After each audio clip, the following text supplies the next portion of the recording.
গাজীপুরের কালিয়াকৈর পৌরসভার টেন্ডার অনিয়মের অভিযোগে ভিত্তিহীন, মিথ্যা ও রাজনৈতিক উদ্দেশ্য প্রণীত বলে দাবি করেছেন পৌরসভার সাবেক মেয়র মোহাম্মদ মুজিবুর রহমান।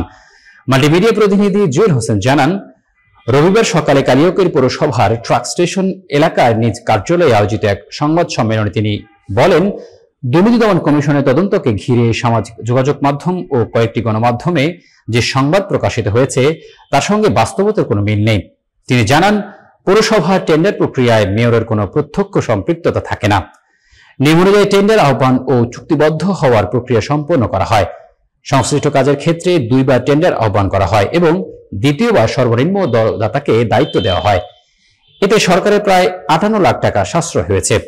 মুজিবুর রহমান অভিযোগ করেন, আসন্ন জাতীয় সংসদ নির্বাচনে বিএনপির মনোনয়ন চাওয়ার পর থেকে প্রতিপক্ষরা তাকে হেয় প্রতিপন্ন করার চেষ্টা করেছে এবং রাজনৈতিকভাবে বিভ্রান্তি সৃষ্টি করতে মিথ্যা তথ্য প্রচার করেছে। তিনি ঘটনার তীব্র নিন্দা ও প্রতিবাদ জানিয়ে গণমাধ্যম এবং প্রশাসনের সহায়তা কামনা করেন।